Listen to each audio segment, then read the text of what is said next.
From the Gulf States newsroom, this is the Gulf States Gumbo, your weekly serving of stories from Alabama, Mississippi, and Louisiana. I'm community engagement reporter Maya Miller, chopping it up this week. On today's show, jailing someone who's already enslaved sounds paradoxical, but a new book says those were some of the first prisons in Louisiana. This relationship between race and the prison is much, much, much older than people have realized. And one Alabama coach who's inspired star athletes on and off the field. That's all coming up on the Gulf States Gumbo. The Gulf States Newsroom is a team of journalists working with NPR and local public media stations in Alabama, Mississippi, and Louisiana to cover the issues that matter to you. Email us, connect@gulfstatesnewsroom.org.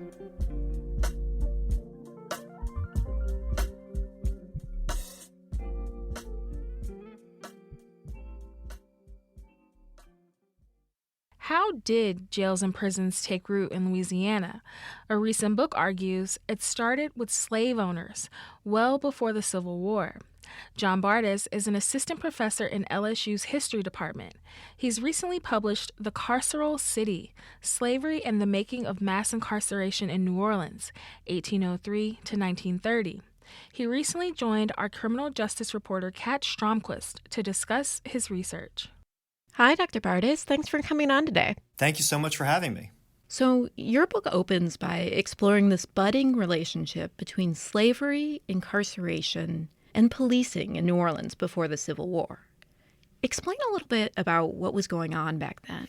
So right after the Louisiana Purchase in 1803, Louisiana slaveholders started perceiving clues of what they thought was about to be a massive slave uprising. They started believing that enslaved people were about to rise up collectively and murder slaveholders and declare independence. At the exact same moment that Louisiana's slaveholders were growing terrified of a slave rebellion, they discovered a way to cultivate granular sugar at commercial scale. So at this moment, they really felt trapped by this incredible contradiction, right? On one hand, they wanted to expand slavery, to harvest this economic opportunity presented by sugar. On the other hand, they were terrified of slave revolt.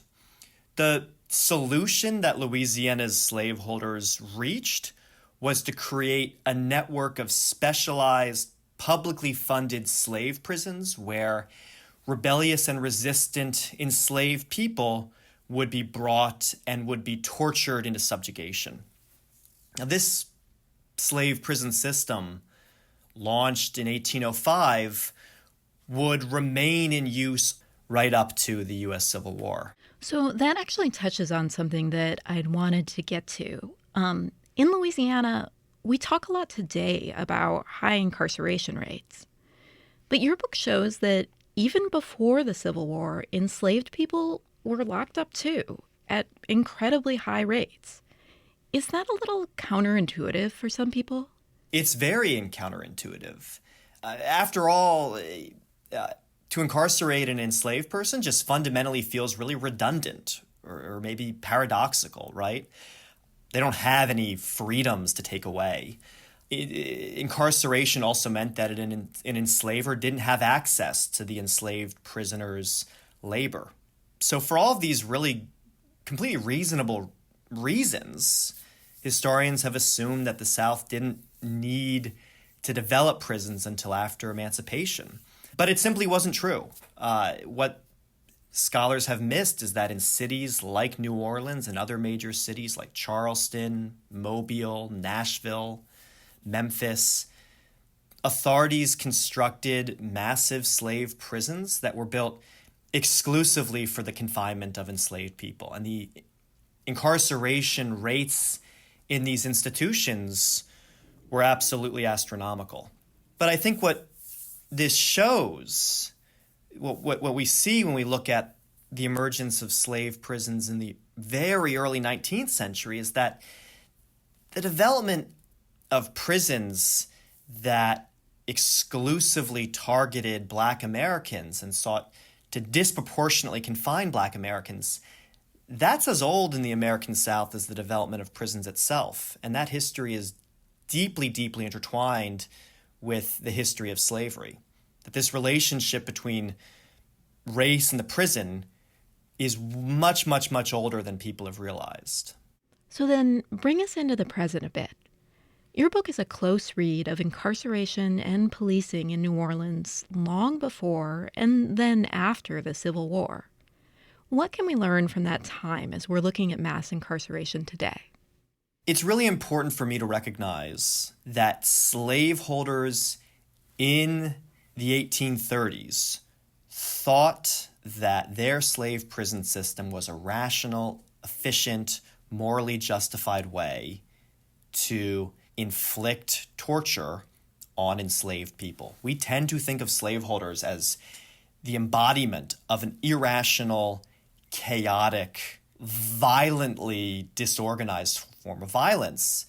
But they didn't think of themselves that way. They thought of their slave prisons as part of a very rational, efficient, government-managed, sanctioned, humane prison system.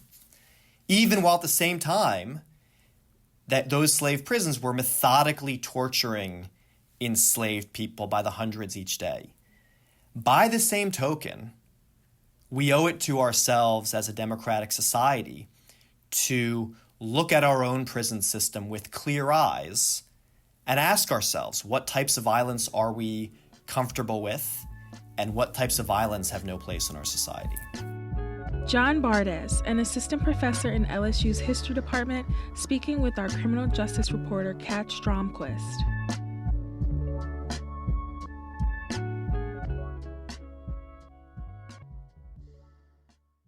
One coach in Alabama has molded athletes from the WNBA to the NFL and to middle schoolers, and they credit him for changing their lives both on and off the field.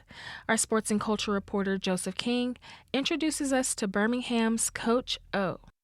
Down! It ain't loud enough. I'm finna go back to zero. Otis Leverett, our Coach O, is known for his brutal workouts. He has athletes from NFL pros to 12-year-olds doing things like burpees until they lose count, walking up hills with someone on their back, and crawling backwards with barbells. It's the kind of workout Kenya Williams thought would get her daughter to leave basketball, and that was the point. My purpose for taking her to Coach O initially was to get her to quit basketball because I watched his workouts. Her daughter is a sophomore basketball player in Birmingham. She's training with Coach O at Parker High School this evening. Williams wasn't sure if her daughter wanted to take basketball seriously, so she figured Coach O's training could be a litmus test. But when she went, she absolutely loved it. In the middle of training, Coach O stops to motivate the girls and talks about how one of them is facing this tough workout with a smile. Y'all look at the look she has on her face right now, no matter what she's been through. The reason she's mentally tough is because she don't live her life in resistance. You get tired fast when you resist. To paint a picture, Coach O is a 6'7", no-nonsense strength and conditioning coach. When you see him, he's going to have on athletic clothes and, figuratively speaking, a speech in his back pocket. He says sports taught him how to be true to himself. I probably learned more in a football field in a church than I probably did any other place in my life. He says his training has led to hundreds of student athletes getting college scholarships. Many of them go on to be successful outside of sports. He's had chances to become a trainer strictly for pro athletes, but he loves having a direct impact on young people. After graduating from the University of Alabama at Birmingham and a short career in the NFL, he tried a career outside of sports, like renovating houses, but that didn't go as planned. And so it was like one day, man, God just spoke to me like, you got to go back to what you do best. And what he does best is not just sports, but preparing young men and women for life with his business, Modern Day Fitness. It's a program where he trains both middle school kids and professional athletes, sometimes side by side, like NFL quarterback Jameis Winston.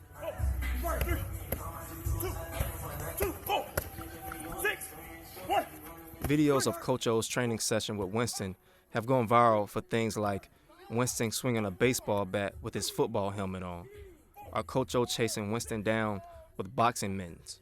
He's had hundreds to thousands of comments of people mocking the benefit of his training style, including other pros. But Coach O says his unconventional training style came from growing up in a country town in Georgia and not having many resources, and it worked. If you want to make it out of where I made it out of, you got to get very, very creative, and your imagination got to be on point to get out of a place like that. And even once people do get out, they're still quick to pick up a call from Coach O. And so I ride with my people, man, and they ride with me, and I'm grateful for that.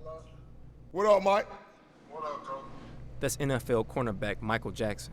He plays for the Carolina Panthers and has been training with Coach O since he was in the 7th grade. And he says for all the attention on his workouts, what people don't understand is that Coach O is preparing his athletes for life. It's literally every situation, like, I done been in, like, I can think back to, like, all right, Coach Otis really was talking about this when I was 15 years old. I just ain't know it at the time. For all of the love his athletes have for Coach O, he doesn't take credit for it. He says he had to make a lot of mistakes to be Coach O, and that those mistakes, plus his faith, pushes him to get the best out of his athletes. I am not that good of a person, but you realize you get up every morning by the grace of God and you're being driven by something greater. Coach O often says being a great athlete would not make you a better man, but being a great man would make you a better athlete. For the Gulf States Newsroom, I'm Joseph King.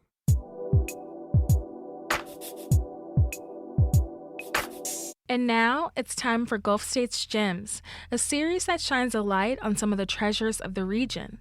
Here's community engagement producer Nellie Beckett with our business manager Andrea Miller for this week's gem from Laurel, Mississippi.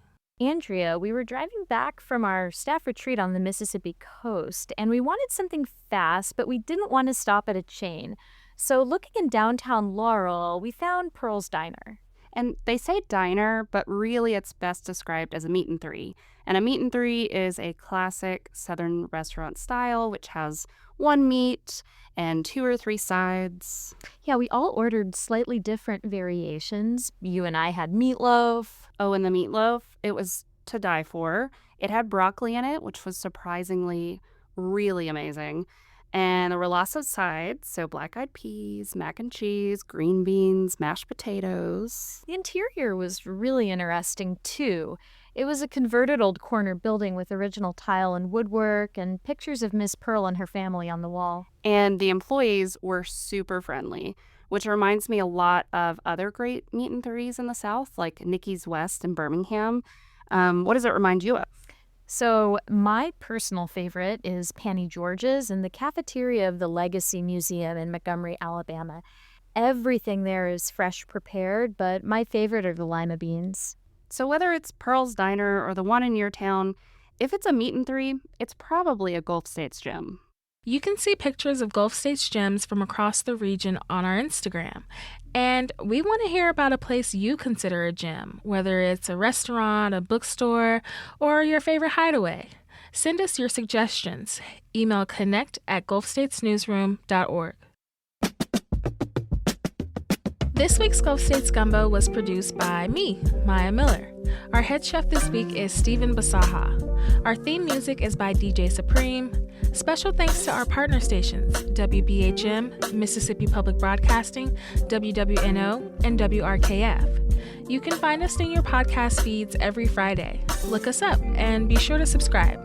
Thanks for listening, and don't forget to stir your roux.